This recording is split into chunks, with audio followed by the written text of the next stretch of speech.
ស្ដីអ្នកទាំងអស់គ្នាមកកាន់ Channel Bona Food ថ្ងៃនេះខ្ញុំមានម្ហូបមួយមានឈ្មោះថាឆាស្ពៃខាត់ណាវីដេអូនេះសម្រាប់បងប្អូនណាដែលមិនទាន់ចេះបងប្អូនយុវវ័យណាដែលមិនទាន់ចេះអាចមើលវីដេអូនេះបានហើយសូមអធិស្ឋានសម្រាប់បងប្អូនដែលបានចេះធ្វើម្ហូបហើយសូមអរគុណឥឡូវកុំឲ្យខាតពេលយូរតាយើងទៅតាមដានការធ្វើទាំងអស់គ្នាមុនដំបូងបងប្អូនអាចយកខណៈដែលយើងទិញហើយយកមកចាត់បែបនេះណាបងប្អូនណាចាត់ដូចក្នុងវីដេអូហើយស្លឹកយើងកុំចោលបងប្អូនណាគឺចាត់បែបនេះ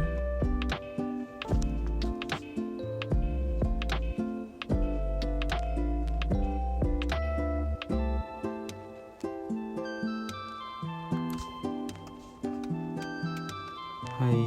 ចង់បញ្ជាក់តិចម្ហូបនេះខ្ញុំទិញផ្កាខាត់ណា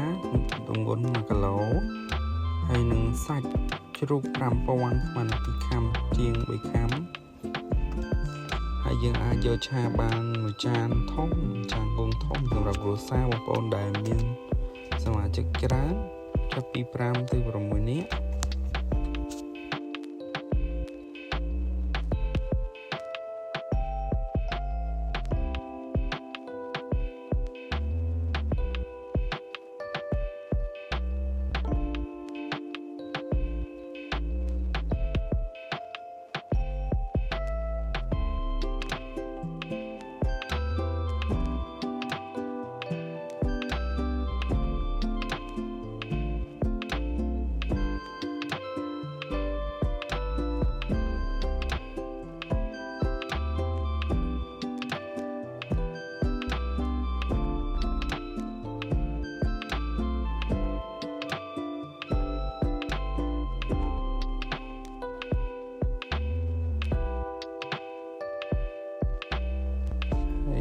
ចង់ប្រាប់បងប្អូនទីការ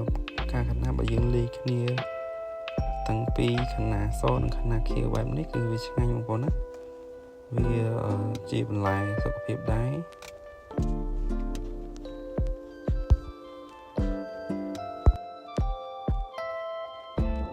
ឥឡូវនេះហាន់ចោលយើងចូលលាងទឹកស្ងបងប្អូនណា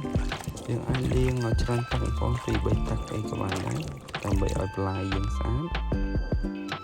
ពេលដែលយើងលាងហើយបងប្អូនទីសាស្ត្រទី2នេះទីសាស្ត្រទី1ដែលយើងត្រូវលាងឲ្យស្អាតហើយឥឡូវយើងចូលទីសាស្ត្រទី2គឺយើងហាន់សាច់ជ្រូកដែលយើងទិញមកពីផ្សារហ្នឹងហាន់វាជាចំណិតស្ដើងយើងលៃយកខ្លាញ់ចេញសិនបងប្អូនណាអាខ្លាញ់វាសហ្នឹងរួចមកចាំយើងហាន់សាច់ដាក់វាឲ្យដែលឡែកពីគ្នាបងប្អូនដើម្បីយើងស្រួលឆាហើយយើងត្រូវធ្វើតាមវិធីសាស្ត្រមួយដើម្បីឲ្យម្ហូបនេះឆ្ងាញ់តែឥឡូវយើងបានគ្រឿងនេះទី1ច្រាមខ្ទឹមសឲ្យបាន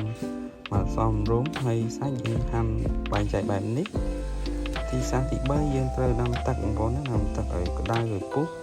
ដើម្បីយើងស្រោះបន្លែកុំឲ្យវាមានជាតិគីមីនិងជាតិថ្នាំដែលនៅក្នុងបន្លែឲ្យវាចេញឲ្យអស់រួចបន្ទាប់មកយើងយកខ្លាញ់ដែលយើងហាន់ផ្សេងគ្នាយកមកលីងឲ្យវាចេញខ្លាញ់ឲ្យអស់បងប្អូនដើម្បីឲ្យខ្លាញ់ហ្នឹងក៏យើងញ៉ាំមួយបន្លែទៅក៏ឆ្ងាញ់ដែរ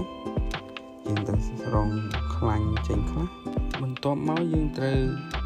ដាក់ខ្ទឹមសដែលយើងច្រាមហើយបងប្អូនលីងឲ្យវាច្របល់ឡើងវាក្រហមលឿងទុំបន្ទាប់មកយើងដាក់សាច់ចូលបងប្អូនដាក់សាច់ចូលបន្ទាប់មកបងប្អូនអាចដាក់គ្រឿងផ្សំបានមានដូចជាទឹកត្រី2ស្លាបព្រា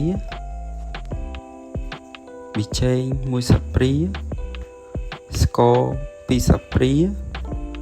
ប្រេងខ្យង1ស្លាបព្រាបើបងប្អូនមានទឹកស៊ីអ៊ីវអាចលួចទឹកស៊ីអ៊ីវមកតិចទៀតមកប្រហែលជាចុងល្ពេទៀតមកបងប្អូនណាតែក្នុងវីដេអូនេះខ្ញុំបានថតអស់ដោយសារតែភ្លេចថតគ្រឿងអស់អញ្ចឹងណាបាទឥឡូវយើងដាក់បន្លែចូលបងប្អូន ដាក់បន្លែចូលច្រវល់បែបហ្នឹងចុះឡើងរយៈពេលអាចនិយាយថាសាច់វាបន្លែវាផុយទន់ល្មមហើយយើងអាចស្រង់បានតាទៅមើលលទ្ធផលទាំងគ្នាឥឡូវយើងបានលទ្ធផលបងគឺវាបែបនេះទំនងញ៉ាំណាបងប្អូនអាចទទួលទានជាមួយបាយយ៉ាងឆ្ងាញ់រសជាតិធានាថាឆ្ងាញ់បងប្អូនអាចធ្វើតាមបានបាទសង្ឃឹមថាបងប្អូនពេញចិត្តនឹងវីដេអូនេះកុំភ្លេចជួយចុច like ហើយ subscribe ឲ្យ admin ម្នាក់មួយផងអរគុណច្រើនជួបគ្នាវីដេអូក្រោយ